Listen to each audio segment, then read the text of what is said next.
Hello check check check. Okay, இன்னைக்கு யாரு? இவனா? சரி, ஓகே, பார்க்கலாம். வணக்கம், நான் உங்கள் நான். This is matrix episode 69. தம்பி, மேட்ரிக்ஸ் நல்லா தெரியும். ஓகே, 69 நான் சொல்லி தரணுமா? நிறைய யூஸ் பண்ணியிருப்பேன். ஓகே, மண்டேனா தமிழில் திங்கக்கிழமைன்னு சொன்னாங்க.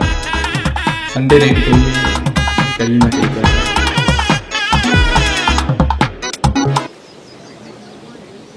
என்ன கண்டென்ட் தம்பி? திங்கக்கிழமை காலேஜ் வந்துருக்கிற ஒருத்தர் குறி அதானே? பசங்க கிளாஸில் இல்லை, அப்போ எங்கே இருப்பாங்க நமக்கு தெரியும். ஹே, இவனா? இவன் இருக்க நீங்கள் சொல்லவே இல்லை. அவன் கை ஈரமாக இருக்குன்னு எதிர்பார்த்துருப்பீங்க. ஆனால் வடன்னு இருக்குன்னு யாரும் ஏன்டா காலேஜ் வந்த? That is matrix. ஆமாம், நீ காலேஜ் இல்லை, அதான் வந்தேன். காலேஜ் இல்லடா. ஏய், இத்தனை பேர் இருக்காங்க காலேஜ் இல்லைங்கிற. யாருமே வரலடா. யாருமே எவனும் வரல. யாருமே வரலையா? வரல மச்சான். இந்த கௌதம் வரல. வரலடா மச்சான். நாளைக்கு திங்கக்கிழமை வராமலாம் இருக்காதா? நீ வந்தாதான் ஜாலியாக இருக்கும், புரியுதா? மச்சான் பண்ணுண்டா. சரி மாப்பிள்ள. சரி, பைடா.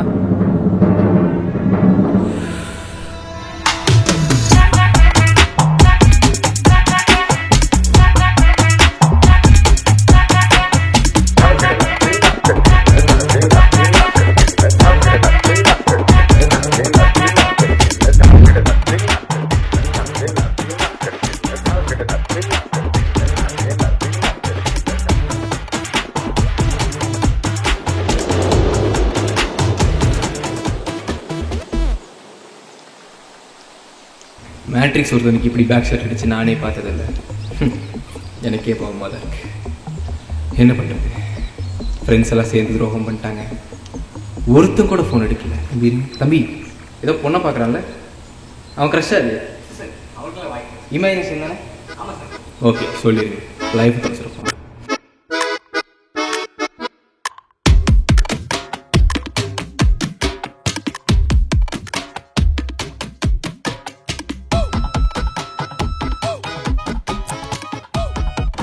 மச்சான், நாளைக்கு திங்கக்கிழமை வராமலாம் இருக்காதா? நீ வந்தாதான் ஜாலியாக இருக்கும், புரியுதா? மச்சான் பண்ணுண்டா.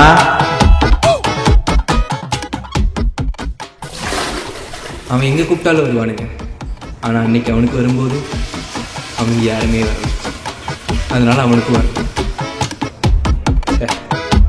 அதுவும் மனித பிறவி தானே. வெளியே தள்ள முடியலனாலும் உள்ள தள்ளி தானே ஆகணும்.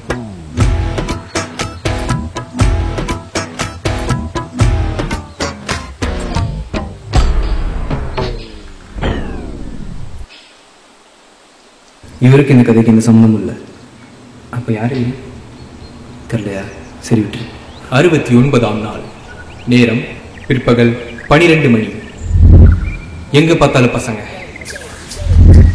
கூட்டம் கூட்டமாக பசங்க, பசங்களோட சேர்த்து பிள்ளைங்க. என்ன வாழ்க்கை மட்டும் இல்லை, அந்த நாளோட அதிகபட்ச ஸ்பீடே 20 கிலோமீட்டர். அவன் வயிறு அவன்கிட்ட பசிக்குதுன்னு சொல்லிச்சு. அவன் பர்ஸு அவனுக்கு வருமானம் என்னன்னு சொல்லிச்சு. எல்லாம் ஒட்டு மொத்தமாக சேர்ந்துச்சு. அவன் செஞ்சிச்சு. இது கால் போன போக்கில் போயிட்டு இருந்தவனுக்கு ஜில்லுன்னு காத்து.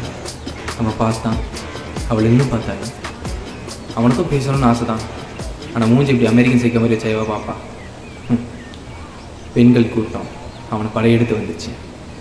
ஆனால் நம்ம பையனுக்கும் ஒரு இமேஜினேஷனாக தோணுச்சு. வா, என் பக்கத்தில் வா வா. இதுதான் மேட்ரிக்ஸோட கடைசி கட்டம். இதுலேருந்து தப்பிக்க ஒரு வழி கண்டுபிடிச்சான்.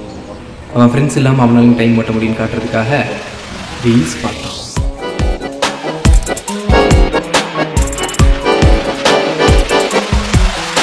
தம்பி, என்ன ரீல்ஸ் காமிச்சிங்க? அப்படி நமக்கு கொஞ்சம் பசி மறுபடியும் அவனை கூப்பிடுச்சு. அவன் கண்ணுக்கு சம்சாவை காட்டுச்சு. ஆனால் நம்ம பையன் தான் ரொம்ப பணக்காரனாச்சு. கையில் 5 ரூபா தான் வச்சுருந்தான். பீச்சை நடப்பேன்.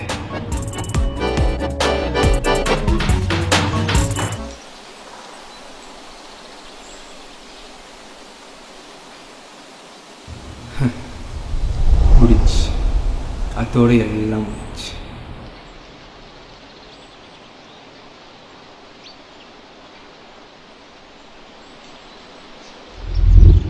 வீட்டுக்கு போகிறத நினச்சி ரொம்ப சந்தோஷமாக இருக்கும். தகதகன்னு ஓடி போய் கடகடன்னு பேக் எடுத்துகிட்டு வெளில வந்தான்.